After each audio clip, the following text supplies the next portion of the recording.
Hi hello ಎಲ್ರಿಗೂ ನಮಸ್ಕಾರ. Welcome back to my channel. ನಾನು ರಮ್ಯಾ. ಇವತ್ತಿನ ಒಂದು ವಿಡಿಯೋದಲ್ಲಿ ನಾನು ವಾಂಗಿಬಾತ್ ಪೌಡ್ರನ್ನ ಮಾಡೋದು ಹೇಗೆ ಅಂತ ತಿಳಿಸ್ಕೊಡ್ತೀನಿ. ತುಂಬ ಸುಲಭವಾಗಿ ನಾವು ಮನೆಯಲ್ಲೇ ವಾಂಗಿಬಾತ್ ಪೌಡ್ರನ್ನ ಮಾಡಿಕೊಂಡು ರೈಸ್ನ ಮಾಡಿ ಇಟ್ಕೊಂಡು ಇದನ್ನು ಮಾಡ್ಕೋಬೋದು. ತುಂಬಾ ಚೆನ್ನಾಗಿರುತ್ತೆ, ತುಂಬ ಸುಲಭವಾಗಿ ಕೂಡ ಇರುತ್ತೆ, ತುಂಬ ಟೇಸ್ಟಿಯಾಗಿರುತ್ತೆ. ಯಾವ ರೀತಿ ಮಾಡೋದು ಅಂತ ನೋಡೋಣ ಬನ್ನಿ. ಅದಕ್ಕಿಂತ ಮೊದಲು ಯಾರೆಲ್ಲ ನನ್ನ ಚಾನಲ್ನ ನೋಡ್ತಿದ್ದೀರಾ ದಯವಿಟ್ಟು ಸಬ್ಸ್ಕ್ರೈಬ್ ಮಾಡ್ಕೊಳ್ಳಿ, ಒಂದು ಲೈಕ್ ಕೊಟ್ಟು ನಿಮ್ಮ ಫ್ರೆಂಡ್ಸ್ ಆ್ಯಂಡ್ ಫ್ಯಾಮಿಲಿಗೆ ಶೇರ್ ಮಾಡಿ ಅಂತ ಹೇಳ್ತಾ ಬನ್ನಿ ಇದನ್ನು ಯಾವ ರೀತಿ ಮಾಡೋದು ತೋರಿಸ್ಕೊಡ್ತೀನಿ. ವಾಂಗಿಬಾತ್ ಪೌಡ್ರ್ ಮಾಡೋದಕ್ಕೆ ಸಾಮಗ್ರಿಗಳು: ಇಲ್ಲಿ 2 ಟೇಬಲ್ ಸ್ಪೂನಷ್ಟು ಉದ್ದಿನಬೇಳೆ, 2 ಟೇಬಲ್ ಸ್ಪೂನಷ್ಟು ಕಡಲೆಬೇಳೆ, 1 ಟೇಬಲ್ ಸ್ಪೂನಷ್ಟು ಗಸಗಸೆ, ಒಂದು 5ರಷ್ಟು ಏಲಕ್ಕಿಕಾಯಿ, ಮೆಣಸು 2 ಟೇಬಲ್ ಸ್ಪೂನಷ್ಟು, ಹಾಗೆ ಚಕ್ಕೆ, ಲವಂಗ, ಧನಿಯಾ ಅದೊಂದು 3 ಟೇಬಲ್ ಸ್ಪೂನಷ್ಟು, ಸ್ವಲ್ಪ ಗುಂಟೂರು ಮೆಣಸಿನ್ಕಾಯಿ, ಹಾಗೆ ಬ್ಯಾಡಗೆ ಮೆಣಸಿನ್ಕಾಯಿನ ತೊಗೊಂಡಿದ್ದೀನಿ. ಖಾರ ಹಾಗೂ ಕಲರ್ ಬರೋದಕ್ಕೆ ಬ್ಯಾಡಗೆ ಮೆಣಸಿನ್ಕಾಯಿನ ತೊಗೊಂಡಿದ್ದೀನಿ. ನೆಕ್ಸ್ಟ್ ಇದನ್ನೆಲ್ಲ ಚೆನ್ನಾಗಿ ಫ್ರೈ ಮಾಡ್ಕೋಬೇಕಾಗತ್ತೆ.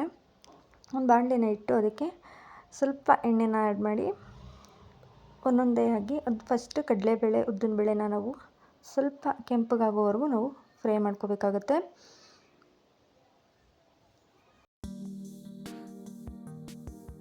ಕಡಲೆಬೇಳೆ ಉದ್ದಿನಬೇಳೆ ಸ್ವಲ್ಪ ಫ್ರೈ ಆದಮೇಲೆ ಈಗ ಧನಿಯಾನ ಹಾಕೋತಾ ಇದ್ದೀನಿ. ಧನಿಯಾನ ಸ್ವಲ್ಪ ಅದರಲ್ಲೇ ಫ್ರೈ ಮಾಡ್ಕೋಬೇಕಾಗುತ್ತೆ. ಇದೇ ರೀತಿ ಒಂದೊಂದಾಗಿ ಆ್ಯಡ್ ಮಾಡ್ಕೊಂಡು ನಾವು ಫ್ರೈ ಮಾಡ್ಕೋಬೇಕು. ಒಟ್ಟಿಗೆ ಹಾಕಿ ಯಾವಾಗಲೂ ಫ್ರೈ ಮಾಡೋಕ್ಕೆ ಹೋಗಬಾರ್ದು. ಈ ರೀತಿ ಮಾಡಿಕೊಂಡ್ರೆ ತುಂಬ ಚೆನ್ನಾಗಿರುತ್ತೆ. ನೆಕ್ಸ್ಟು ಚಕ್ಕೆ ಲವಂಗನ ಹಾಕೋತಾ ಇದ್ದೀನಿ. ಇದನ್ನು ಸ್ವಲ್ಪ ಹಾಗೆ ಏಲಕ್ಕಿನೂ ಹಾಕೋತಾ ಇದ್ದೀನಿ. ಇದನ್ನೆಲ್ಲ ಹಾಕಿ ಸ್ವಲ್ಪ ಮತ್ತೊಮ್ಮೆ ಚೆನ್ನಾಗಿ ಫ್ರೈ ಮಾಡ್ಕೋಬೇಕಾಗುತ್ತೆ. ಈ ಒಂದು ರೆಸಿಪಿನ ಬೆಳಗ್ಗಿನ ಬ್ರೇಕ್ಫಾಸ್ಟ್ಗಂತೂ ತುಂಬಾ ಈಸಿಯಾಗಿ ಮಾಡ್ಕೊಬಿಡ್ಬೋದು. ನೀವು ಒಂದು ಸಲ ಟ್ರೈ ಮಾಡಿ. ನೆಕ್ಸ್ಟ್ ಮೆಣಸನ್ನು ಹಾಕ್ಕೊಂಡು ಬ್ಯಾಡಗೆ ಮೆಣಸಿನ್ಕಾಯಿ, ಖಾರದ ಮೆಣಸಿನ್ಕಾಯಿ ಎರಡನ್ನೂ ಹಾಕ್ಕೊಂಡು ಚೆನ್ನಾಗಿ ಈಗ ಮತ್ತೊಮ್ಮೆ ಫ್ರೈ ಮಾಡ್ಕೊಬಿಡ್ತೀನಿ. ನೆಕ್ಸ್ಟು ಸ್ವಲ್ಪ ಕರ್ಬೇವಿನ ಸೊಪ್ಪನ್ನ ಹಾಕ್ಕೊಂಡು ಮತ್ತೊಮ್ಮೆ ಇದನ್ನು ಚೆನ್ನಾಗಿ ಫ್ರೈ ಮಾಡ್ಕೊಬಿಡ್ತೀನಿ. ಲಾಸ್ಟಲ್ಲಿ ನಾನು ಗಸಗಸೆನ ಹಾಕೋತಾ ಇದ್ದೀನಿ. ಇದನ್ನು ಮೊದಲೇ ಹಾಕೋಬಿಟ್ರೆ ನಾವು ಗಸಗಸೆ ಎಲ್ಲ ಸಿದೋಗ್ಬಿಡುತ್ತೆ. ಹಾಗಾಗಿ ನಾನಿಲ್ಲಿ ಲಾಸ್ಟಲ್ಲಿ ನಾನು ಆ್ಯಡ್ ಮಾಡಿ ಸ್ವಲ್ಪ ಲೈಟಾಗಿ ಫ್ರೈ ಮಾಡ್ಕೊತೀನಿ ಅಷ್ಟೇ. ಸ್ಟವ್ನ ಆಫ್ ಮಾಡಿಕೊಂಡು ನೆಕ್ಸ್ಟು ಕೊನೆಯದಾಗಿ ನಾನಿಲ್ಲಿ ಹಿಂಗನ್ನು ಸೇರಿಸ್ಕೊತಾ ಇದ್ದೀನಿ. ಸ್ಟವನ್ನು ಆಫ್ ಮಾಡಿ ನಾನು ಇದನ್ನು ಸೇರಿಸ್ಕೊಂಡು ಮತ್ತೊಮ್ಮೆ ಚೆನ್ನಾಗಿ ಮಿಕ್ಸ್ ಮಾಡ್ಕೊಬಿಡ್ತೀನಿ. ಈ ರೀತಿ ಫ್ರೈ ಮಾಡಿ ಮಾಡೋದ್ರಿಂದ ತುಂಬಾ ಟೇಸ್ಟಿಯಾಗಿರುತ್ತೆ. ಹಾಗೆ ತುಂಬಾ ಪರಿಮಳ ಅಂತೂ ತುಂಬಾ ಬರ್ತಿದೆ.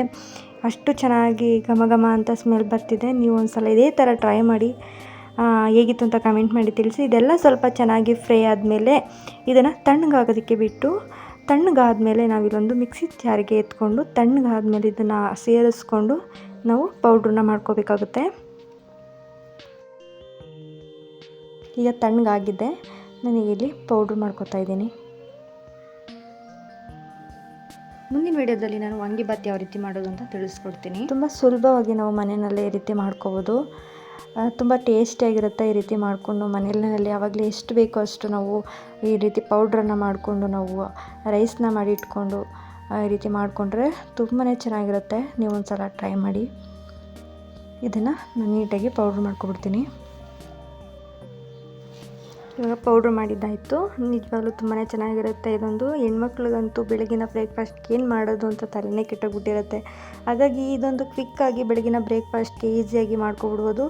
ಮಕ್ಕಳಿಂದ ಹಿಡಿದು ದೊಡ್ಡವರೆಗೂ ತುಂಬಾ ಇಷ್ಟಪಟ್ಟು ತಿಂತಾರೆ. ಬದನೆಕಾಯಿ ತಿನ್ನಲ್ಲ ಅನ್ನೋರು ಕೂಡ ಈ ಒಂದು ಪೌಡ್ರನ್ನ ಮಾಡಿ ವಾಂಗಿಬಾತ್ ಮಾಡಿದ್ರೆ ತುಂಬಾ ಟೇಸ್ಟಿಯಾಗಿರುತ್ತೆ.